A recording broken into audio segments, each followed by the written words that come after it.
अच्छा, तो क्लास ये हमने वेबसाइट दे दी है, ठीक है। वेबसाइट होल वेबसाइट को हम चेक करेंगे, कोड आ जाएगा NCSG। अब करेंगे चेक।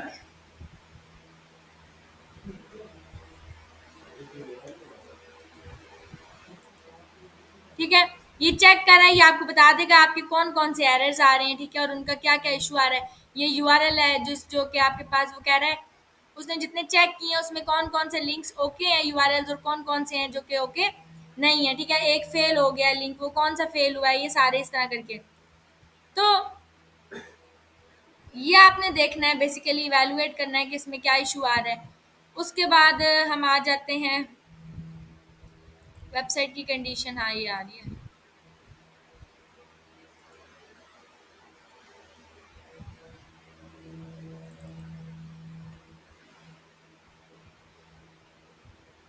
ठीक है, अब यहाँ पे क्रॉलर के बारे में मेंशन है कि क्रॉलर किस तरीके से काम करता है। क्रॉलर, बॉट, स्पाइडर एक ही चीज़ है। क्रॉलर जो है ना, वो नए पेजेस को चेक करता है और उनको इंडेक्स कर लेता है डेटाबेसिस के अंदर। सर्च इंजन एल्गोरिथम जो है ना, 200 रैंकिंग फैक्टर्स की बेसिस पे रैंक करता है। जब आप अपनी वेबसाइट को यूआरएल में, साइट यूआरएल में ऐड कर देते हो और अपने जो सर्च कंसोल है उसके अंदर साइट मैप्स को सबमिट कर देते हो, तो ये प्रोसेस जो है वो ज़्यादा ईजी हो जाता है। यानी कि अगर वो खुद से इंडेक्स करे वो, और ये प्रोसेस जब आप करते हो तो वो जल्दी इंडेक्स कर लेता है। तो एक ये चीज़ हो गई है। उसके बाद आप जो है ना ब्रोकन लिंक्स भी देख रहे हो, तो वेबसाइट की स्पीड मैटर करती है। जैसे मैंने बताया, सर्च इंजन कैसे क्रॉल करेगा, जब आप सर्च कंसोल के ऊपर अपनी वेबसाइट को सबमिट करोगे और साइट मैप्स को भी सबमिट करते हो, तो ये प्रोसेस ज़्यादा जल्दी हो जाता है। रोबोट डॉट टी की फाइल मैंने अभी आपको बताया कि ये इंस्ट्रक्शंस पास करती है कि कौन सी वेबसाइट, कौन से पेजेस को इंडेक्स करना है और कौन से पेजेस को इंडेक्स नहीं करना है।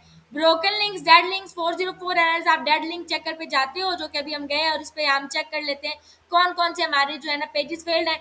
फिर आपको पता है आपकी वेबसाइट में जो यूआरएल फेल आ रहा है, आप उसको जाके चेक करते हो और वेरीफाई करते हो कि क्या इशू आ रहा है। ये देखें, ये 404 एरर आ रहा है, ये पेज नॉट फाउंड आ रहा है। तो क्यों नहीं ये पेज फाउंड हो रहा है, यहाँ पे क्या इशू है, इसको रिमूव करोगे आप परमानेंटली। ठीक हो गया। तो रिमूव करने का क्या तरीका है, मेरे पास यूआरएल आता है, ठीक है। आप क्या करोगे, मैंने आपको बताया था सर्च कंसोल से भी डिलीट हो जाता है, रिमूव हो जाता है पेज, ठीक है। और अगेन फिर आप चेक करोगे कि अब ये आ रहा है या नहीं। और आपके पास जो है ना आप आउटडेटेड कंटेंट रिमूव भी कर सकते हो, हम देखेंगे किस तरीके से।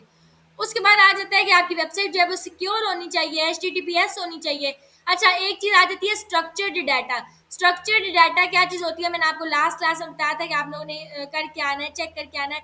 चेक किया आप लोगों ने, क्या है स्ट्रक्चर्ड डाटा? जी,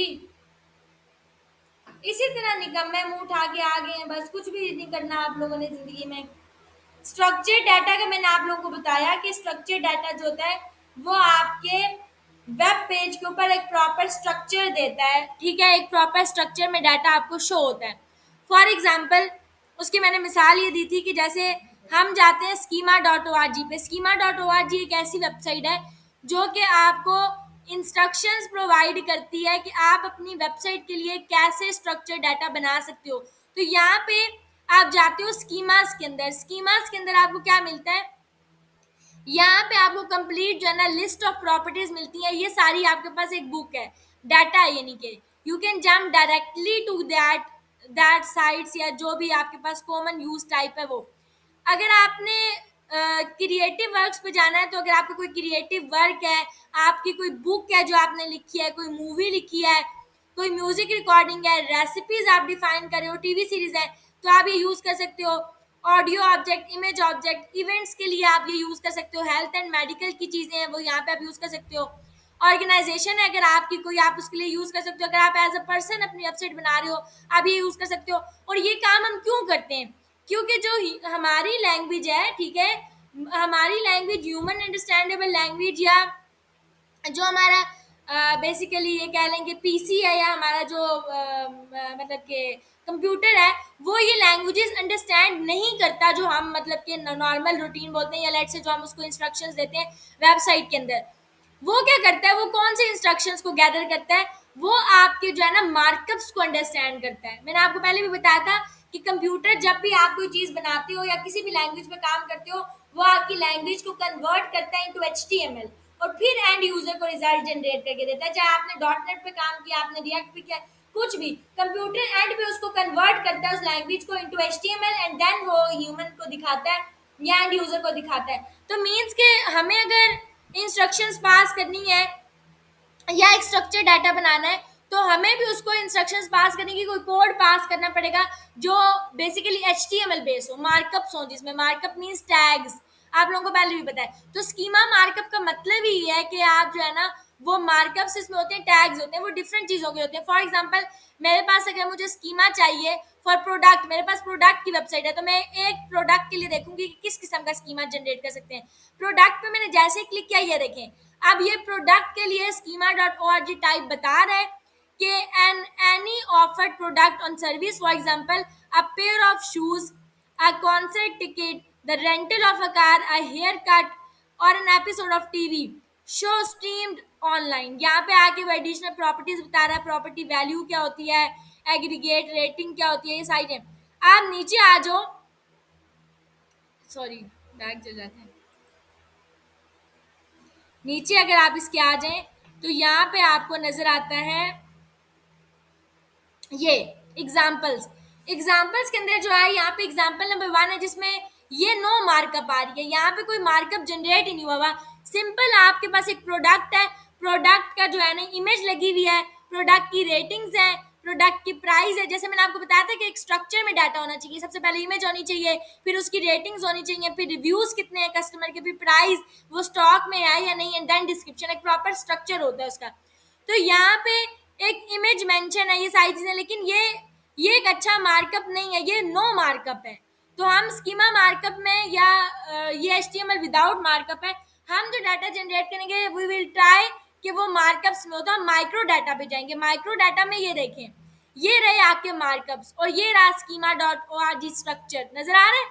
तो ये एक प्रोडक्ट का स्ट्रक्चर होता है और ये आप जनरेट करते हो तभी जाके आपकी वेबसाइट जो है वो रिच रिजल्ट्स आते हैं। रिच रिजल्ट्स का मतलब आपको अच्छी तरीके से पता है कि अच्छे रिजल्ट्स आते हैं, ठीक है। तो अल्टीमेटली जब आप स्कीमा को ऐड करते हो तो आपकी वेबसाइट की रैंकिंग को इम्प्रूव करता है और ये आपको क्या करता है, हायर रैंकिंग्स देता है और रिच रिजल्ट्स देता है। तो आप अगर रिच रिजल्ट्स या हायर रैंकिंग्स चाहते हो तो आप क्या काम करोगे, आप स्ट्रक्चर्ड डाटा बनाओगे इस तरीके से। तो अगर आपका प्रोडक्ट है तो प्रोडक्ट के लिए आप डिस्क्रिप्शन कुछ इस तरीके से दोगे, समझ आ गई। अब जब आप स्ट्रक्चर्ड डाटा दे देते हो तो आप क्या करते हो, आप चेक करते हो कि आया आपकी वेबसाइट स्ट्रक्चर्ड है या नहीं है। तो उसके लिए आप जाते हो structured data testing tool. Structured data testing tool आपको ये बताएगा, ये टेस्ट करेगा, ठीक है, कि आपकी जो वेबसाइट है वो आया मतलब कि रिच रिजल्ट्स जनरेट कर रही है या नहीं कर रही है, समझ आ गई। तो यहाँ पे उसने एग्जांपल भी दिया है, test your structured data. Google recommends that you start with the rich results text to see what Google rich results can be generated for your page, ठीक है। For generic schema validation, use the schema markup validator to test all time of schemas.org without Google specific validation। Schema markup validator पे आप जाते हो, वहां पे भी आप वैलिडेशन को चेक कर सकते हो। यहाँ पे आपके पास ये रहा स्कीमा मार्कअप वैलिडेटर, हम ये देखेंगे, और ये रहा रिच रिजल्ट्स टेस्ट। आप यहाँ से रिच रिजल्ट्स टेस्ट कर सकते हो, आप यहाँ पे स्कीमा वैलिडेट करवा सकते हो। तो अगर मैं चली जाऊँ go to schema markup validator के ऊपर,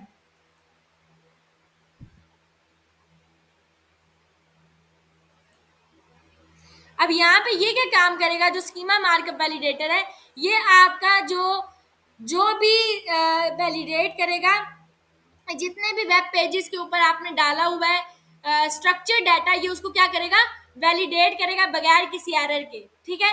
तो ये बगैर एरर के चेक करेगा कि किस तरीके से उसमें टाइप और वो सब चीज़ें वो डिफाइन कर देगा कि क्या है। फिर आप यहाँ से अपने रिच रिजल्ट देख सकते हो। जैसे अभी हमने वहाँ पे देखा था वेबसाइट में schema dot O R G में कुछ चीज़ें मैंशन थी, data publish, crop type, cook type, तो ये ऑटोमेटिकली गेट कर लेता है बेस्ड ऑन दैट प्रोडक्ट। तो मैं यहाँ पे आ जाती हूँ, फॉर एग्जाम्पल मैं यूआरएल देती हूँ वेबसाइट का, मैं सफायर का प्रोडक्ट पेज दे देती हूँ। सफायर की वेबसाइट पे जाते हैं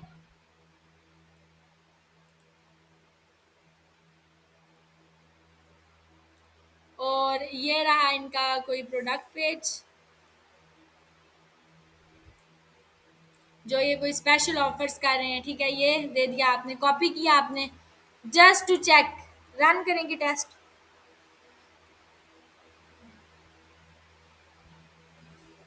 ये देखें, ये आप क्या कर रहा है, ये आपको क्या जनरेट करके दे रहा है, वो स्कीमा मार्कअप वैलिडेटर, यानी कि ये वो चीज कर रहा है, वैलिडेट कर रहा है उसको।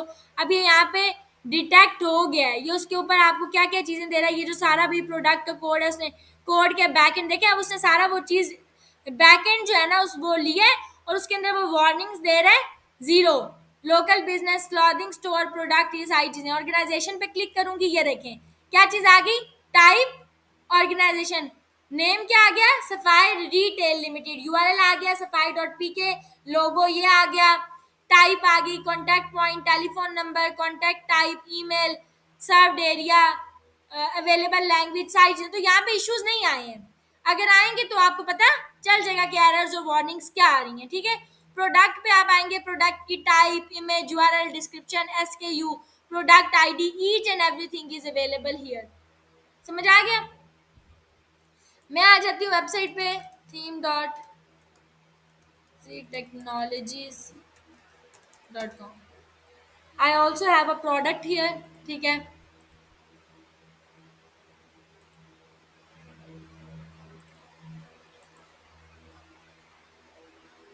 रन न्यू टेस्ट करते हैं,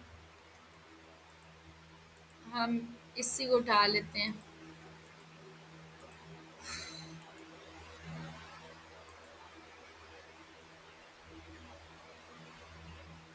ठीक है। अभी हम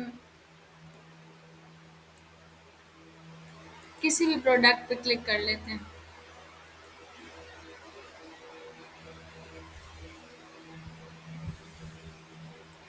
ठीक हो गया, ये प्रोडक्ट हमने ले लिया। रन करते हैं test,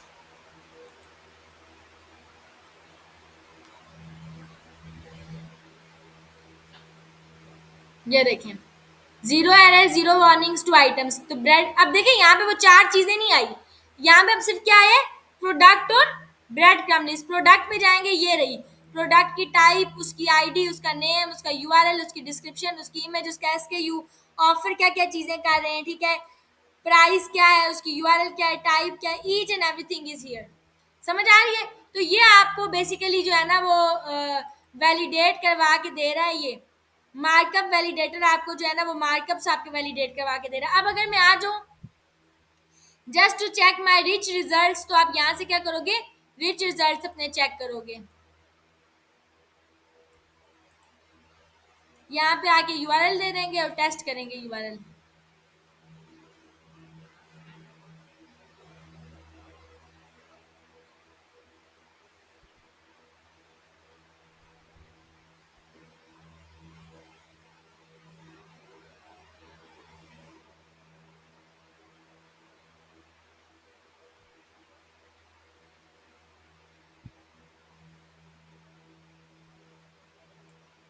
four valid items detected, valid items are eligible for Google search rich result. समझ आ गया। टेस्टेड पेज और उनके रिजल्ट्स आपको ये आ रहे हैं, क्रॉल हो गया है, प्रोडक्ट का ये है, one valid item detected, non critical issues detected, यहाँ पे सारे ब्रेड क्रम्स आ गए, रिव्यूज स्निपेट्स आ गए, जैसे मैंने अभी आपको बताया था वो सारी चीजें। मर्चेंट लिस्टिंग्स आई हैं, हमने मर्चेंट लिस्टिंग्स की हुई हैं, ठीक है, और वैलिड आइटम डिटेक्ट हो गया। ये अगर हम इस पे चले जाएं,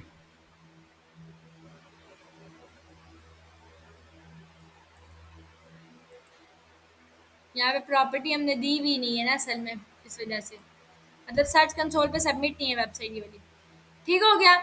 तो ये आपके पास इस तरीके से आ रही है, लेकिन मेनली हम क्या करते हैं, आपको पता है कि स्ट्रक्चर डाटा होता किस तरह है, और मैंने आपको लास्ट में भी बताया था जैसे कि व्हाट इज स्ट्रक्चर डाटा। अभी हमने देखा कि इन सब के लिए हम ये लेते हैं, और ये स्ट्रक्चर डाटा, ये कोड यानी कि जो मैंने अभी आपको शो किया है, ये किस में डालेंगे, वेबसाइट में डालेंगे, स्पेसिफिक पीस ऑफ कोड। यहाँ आ जाए तो ये स्ट्रक्चर डाटा आपको मैंने दिखाया था कि कुछ इस तरीके का होता है, लाइक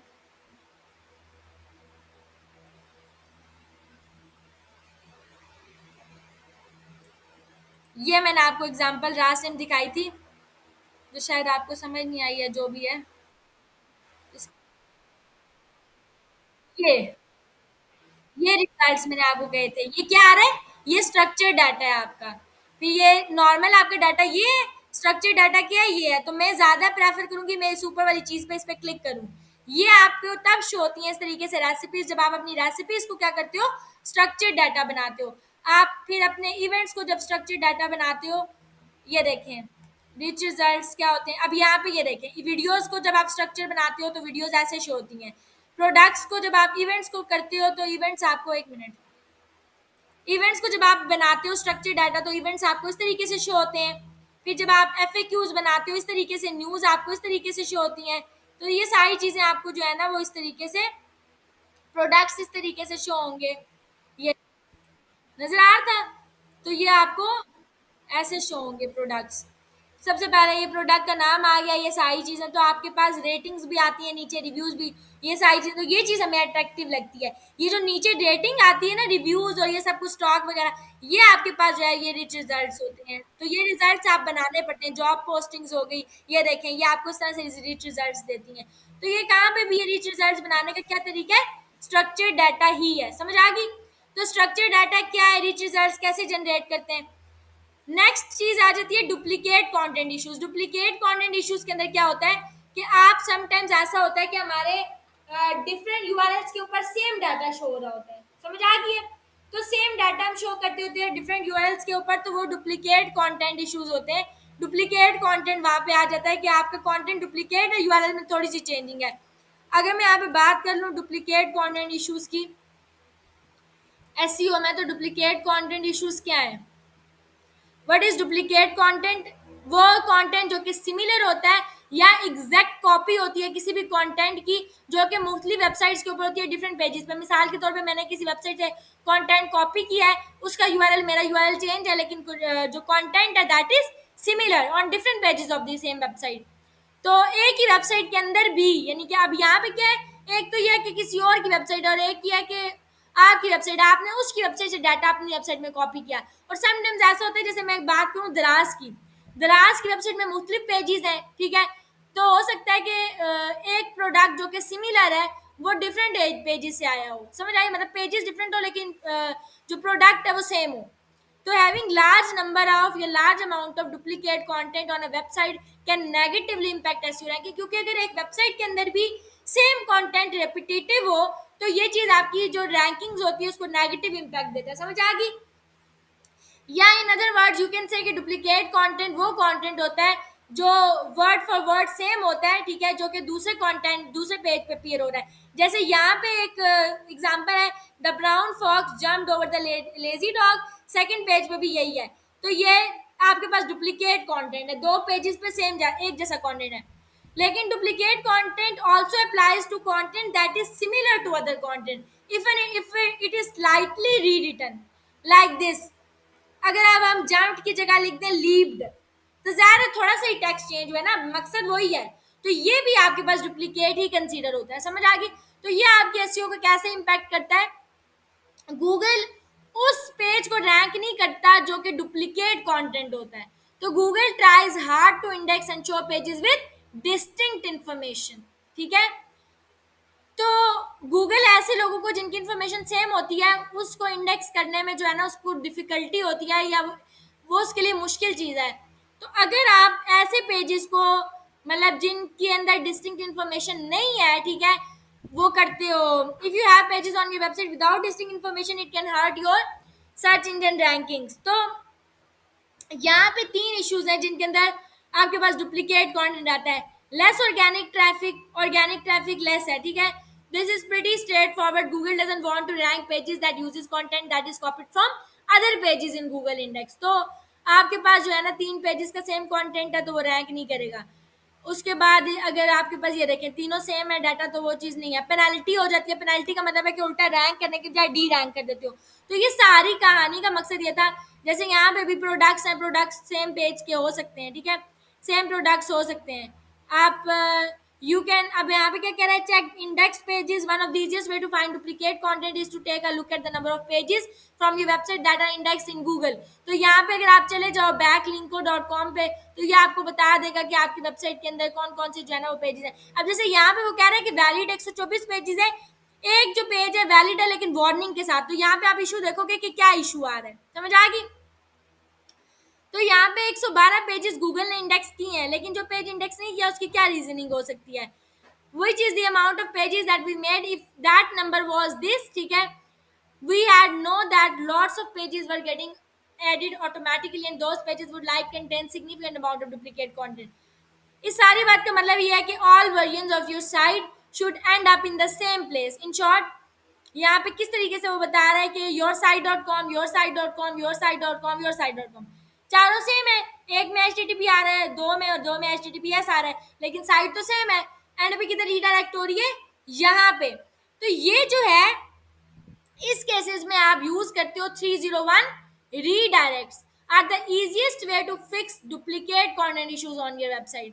तो 301 redirect जो है, आप अपने प्रीवियस पेज को न्यू पेज के ऊपर क्या करवा देते हो?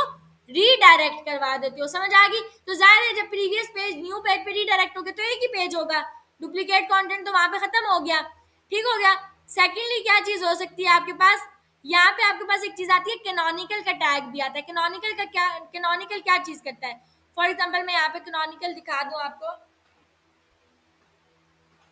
आपको यहाँ पे नजर आ रहे हैं कुछ लिंक्स, ठीक है? इन लिंक्स में आपके पास कैनोनिकल लिंक सिंपल लिंक होता है। अब यहाँ पे देखिए दो लिंक्स हैं जो कि दोनों सेम है। ये तीन तीन है, बल्कि ये भी आ रहा है moz.com, ये भी आ रहा है moz.com, और ये भी आ रहा है moz.com। लिंक्स क्या है? तीनों सेम है, ठीक है?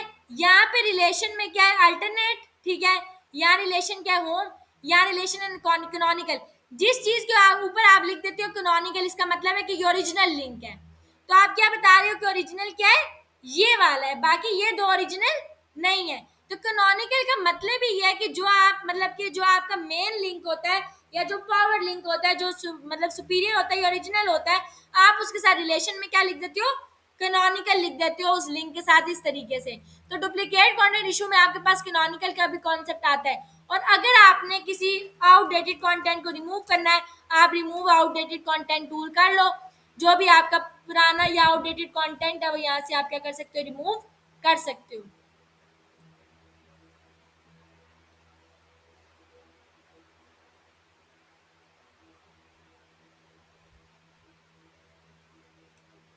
अच्छा,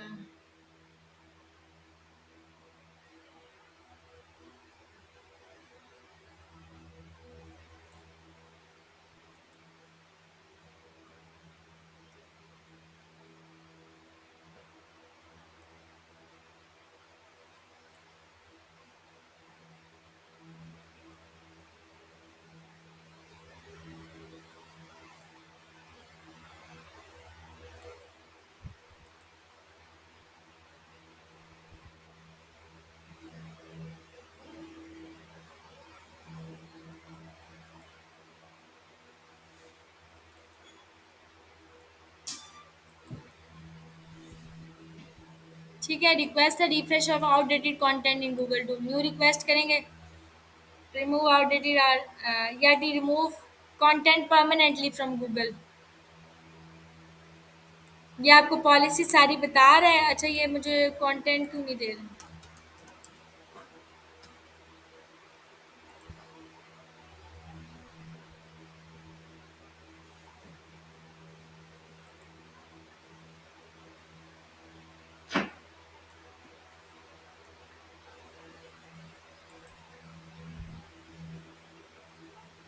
ठीक है, यहाँ पे आके आप अगेन, मैंने आपको बताया था कि सर्च कंसोल के अंदर साइट रिमूवल्स का एक ऑप्शन होता है।